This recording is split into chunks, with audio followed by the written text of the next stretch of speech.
Halo semuanya, di video kali ini aku akan melanjutkan review buku dari buku Bishop Dweck dengan judul Mereka yang Mengabaikan. Dan hari ini kita akan belajar dari chapter ke-8, yaitu bicara tentang kesetiaan Kristus. Bicara tentang kesetiaan, Tuhan Yesus sudah menjadi guru terbaik buat setiap kita belajar tentang kesetiaan itu sendiri. Nah, Tuhan Yesus sudah memberi contoh bagaimana Tuhan itu begitu setia kepada Bapa di surga dan kepada visi yang diberikan Bapa di surga. Tuhan Yesus bahkan memiliki kesetiaan sampai akhir. Ketika hari itu Tuhan Yesus harus membayar harga dengan begitu mahal, yaitu adalah ketika nyawanya sendiri ada di atas kayu salib. Itu yang Tuhan Yesus tetap lakukan sampai di garis akhir. Itulah Tuhan kita yang memiliki teladan kesetiaan.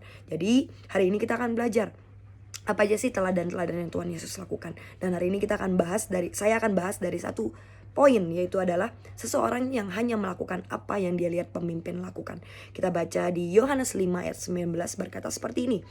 Maka Yesus menjawab mereka, katanya, "Aku berkata kepadamu, sesungguhnya anak tidak dapat mengerjakan sesuatu dari dirinya sendiri, jika ia tidak melihat bapaknya mengerjakan. Sebab apa yang dikerjakan bapa, itu juga yang dikerjakan anak." Kita dapat belajar bahwa sebenarnya di dalam firman Tuhan dikatakan bahwa anak itu tidak dapat mengerjakan sesuatu dari dirinya sendiri. Anak hanya bisa melakukan apa yang bapaknya kerjakan. Sebab apa yang bapaknya kerjakan itu yang akan dikerjakan oleh anak. Jadi kita dapat belajar somehow di dalam hidupku. Aku juga belajar. Aku somehow berpikir bahwa caraku lebih benar.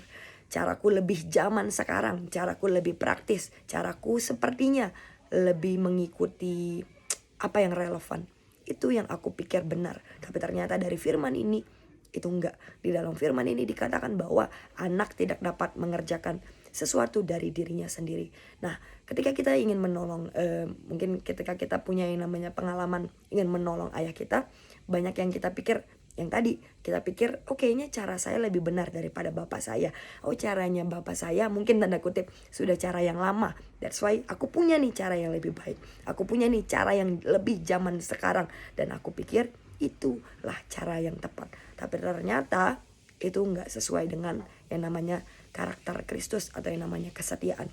Karena karakter kesetiaan adalah hanya seseorang yang melakukan apa yang dilihat pemimpinnya lakukan.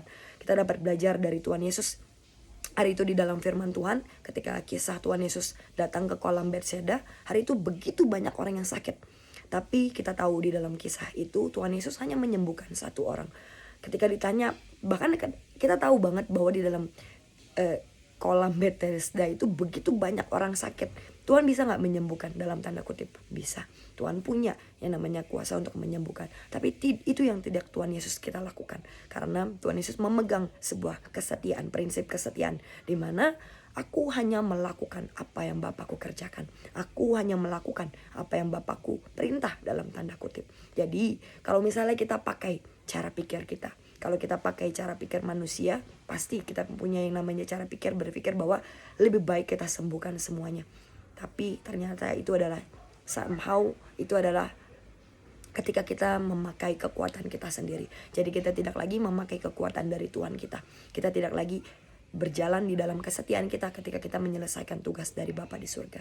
Jadi jangan sampai kita ini menjadi pelayan Tuhan yang memakai kemauan kita sendiri, bukan lagi kehendak Bapa kita di surga. Jadi ada beberapa pertanyaan di dalam buku ini yang Bishop Dweck katakan. Apakah Anda seorang pelayan Kristus yang setia? Apakah Anda melakukan kemauan Anda sendiri atau melakukan apa yang Dia lakukan? Apakah Anda terlibat?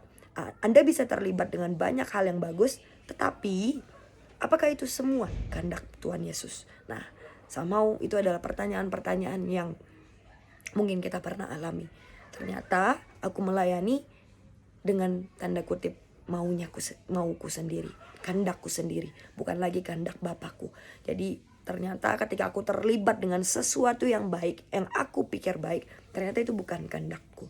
Jadi kalau misalnya di buku ini Bishop Dweck berkata, kalau kita ini pengen sukses di dalam pelayanan, kalau kita ini ingin sampai akhir dicap menjadi hamba yang setia, ada satu kunci, yaitu adalah belajarlah untuk melakukan persis dari apa yang pemimpinmu lakukan. Jadi kita dapat bertumbuh cepat ketika kita ini mengikuti pemimpin kita dengan begitu percis. Jadi gak usah deh kita pikirin cara terbaru, cara zaman sekarang, atau cara yang kita pikir cara tercepat gitu. Gak usah, lebih baik kita ikuti apa yang pemimpin kita sudah berikan di dalam hidup kita.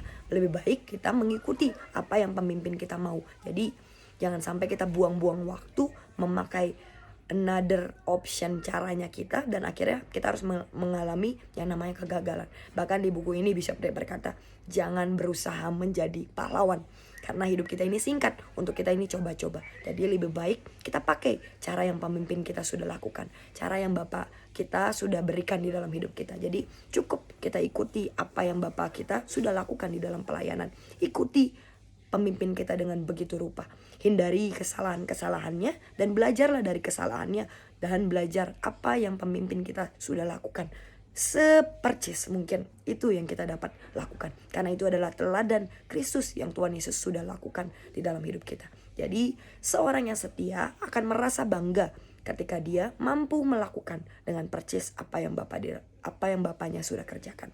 Di Yohanes 5 ayat 36 firman-Nya tadi berkata, pekerjaan itu juga kukerjakan sekarang, dan itulah yang memberi kesaksian tentang aku, bahwa Bapa yang mengutus aku. Sebab itulah firman Tuhan. Jadi biarkan kita hari ini mengikuti teladan Tuhan sampai sepercis itu. Jadi jangan sampai kita malah merasa malu ketika kita mengikuti pemimpin kita. Lebih baik kita lakukan dengan bangga, karena itulah kesetiaan. Ketika kita mengikuti teladan pemimpin kita, lakukan dengan bangga. Jangan malah kita tanda kutip mau kita modif biar beda sendiri. Tapi lebih baik di buku ini dikatakan, ikutilah dengan persis dan lakukanlah dengan bangga. Jadi kesetiaan Kristus ketika metode Bapa sudah menghasilkan buah, ada baiknya setiap kita juga melakukan hal yang sama, karena toh sudah ada contohnya yang menghasilkan buah. Kenapa kita harus repot-repot untuk pakai cara kita sendiri? So biarkan dari video ini bisa memberkati kita untuk yang namanya kita belajar tentang yang namanya prinsip kesetiaan. So I hope dari video ini dapat memberkati setiap teman-teman. God bless.